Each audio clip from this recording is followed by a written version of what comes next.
നിയമസഭാ തെരഞ്ഞെടുപ്പിൽ മത്സരിക്കാൻ എംപിമാരായ കെ സുധാകരനും അടൂർ പ്രകാശനും ഹൈക്കമാൻഡ് ഇളവ് നൽകിയേക്കുമെന്നാണ് ലഭിക്കുന്ന വിവരം.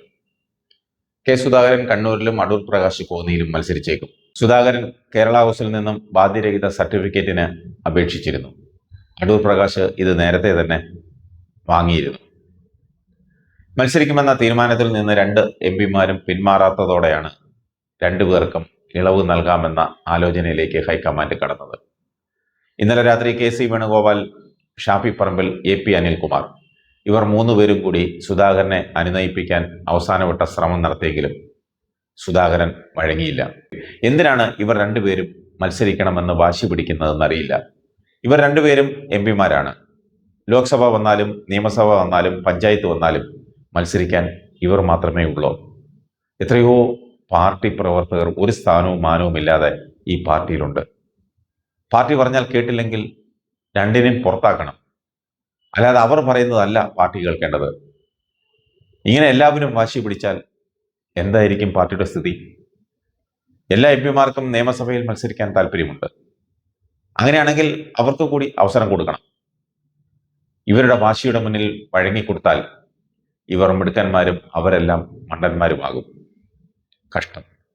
പാർട്ടിയുടെ തലപ്പത്ത് വാഴപ്പിണ്ടികളും കിഴങ്ങന്മാരും കയറിയിരുന്നാൽ ഇതും നടക്കും, ഇതിനപ്പുറവും നടക്കും. അത് അവർക്ക് നല്ല ബോധ്യമുണ്ട്. ഓലപ്പാമ്പിനെ ഇട്ട് കാണിച്ചാൽ പേടിക്കുമെന്ന് ബോധ്യമുള്ളത് കൊണ്ടാണ് ഈ വക അല്പത്തരങ്ങൾ കാണിക്കുന്നത്. ഇതെല്ലാം ജനങ്ങൾ കണ്ടും കേട്ടുകൊണ്ടുമിരിക്കുകയാണ്. അവർ വോട്ട് ചെയ്തെങ്കിലേ ഇവർ വിജയിക്കുകയുള്ളൂ. ഇനി നിയമസഭയിലേക്ക് എങ്ങാനും വിജയിച്ചാൽ എം പി സ്ഥാനം രാജിവെക്കണം. അങ്ങനെ രാജിവെച്ചാൽ വരുന്ന ഉപതെരഞ്ഞെടുപ്പിൽ കോൺഗ്രസ് സ്ഥാനാർത്ഥികൾ ജയിക്കുമെന്ന് ഉറപ്പുണ്ട്. ഉറപ്പിച്ചു പറയാൻ രണ്ടുപേർക്കും പറ്റുമോ? അപ്പോൾ 2 ലോക്സഭാ സീറ്റുകൾ നഷ്ടപ്പെടും കോൺഗ്രസിന്. ഇനി ഇവർ വിജയിച്ചാൽ UDFന് അധികാരം കിട്ടുന്ന സാഹചര്യമുണ്ടായാൽ രണ്ടുപേരും മുഖ്യമന്ത്രി സ്ഥാനത്തിന് വേണ്ടി പാർട്ടിയിൽ സമ്മർദ്ദം ചെലുത്തും. ഇവർ രണ്ടുപേരിൽ അടൂർ പ്രകാശിൽ നിന്ന് ഇത്തരമൊരു നടപടി ആരും പ്രതീക്ഷിച്ചില്ല. അടൂർ പ്രകാശിനെ കുറിച്ച് എല്ലാവർക്കും, അതായത് പാർട്ടിക്കാർക്കും പ്രവർത്തകർക്കും എല്ലാം ഒരു ധാരണയുണ്ട്. പക്ഷേ ഇതോടെ അതിന് മാറ്റം വന്നു. പിന്നെ ഏത് ചെറ്റത്തരത്തിനും മടിയില്ലാത്തയാളാണ് കുമ്പിടി സുധാകരൻ. അയാൾ പാർട്ടിയെ മൊത്തമായി വിഴുങ്ങാൻ കാത്തിരിക്കുക.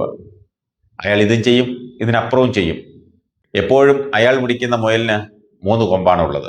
അയാൾ എന്തെങ്കിലും കാര്യത്തിൽ വാശി പിടിച്ച് അത് കിട്ടിയില്ലെങ്കിൽ അയാൾ പറയുന്നത് ഞാൻ എപ്പോഴും BJPയിലേക്ക് പോകും, എപ്പോൾ വേണമെങ്കിലും പോകാം, BJPയിൽ എനിക്കൊരു സ്ഥാനമുണ്ട്, ഞാൻ BJPയിൽ പോകുമെന്നാണ്. അങ്ങനെ BJPയിൽ പോകുമെന്ന് വരട്ടിയാണ് കോൺഗ്രസ് നേതൃത്വത്തെ മുൾമുനയിൽ നിർത്തുന്നത്.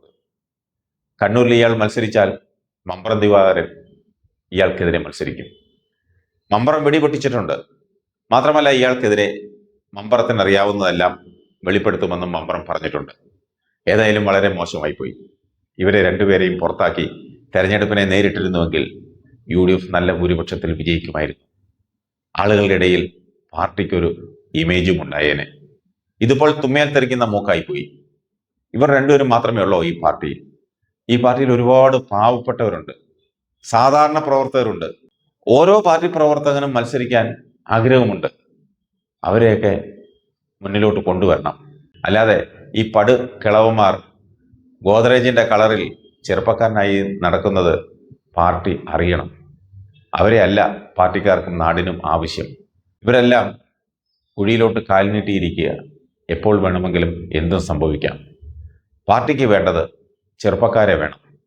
നാളത്തെ പാർട്ടി അവരിലാണ്. അവരെ വേണം മുന്നോട്ട് കൊണ്ടുവരാൻ. അവർക്കും കൊടുക്കണം അവസരങ്ങൾ. അല്ലാതെ എന്തു വന്നാലും എനിക്ക് വേണം, എനിക്കും കിട്ടണം പണം എന്നുള്ള രീതിയിൽ നിൽക്കുന്നവരെ മുഴുവൻ പുറത്താക്കി പാർട്ടിയെ ഉടച്ചു വാർക്കണം. എന്നിട്ട് വേണം തെരഞ്ഞെടുപ്പിനെ നേരിടാൻ.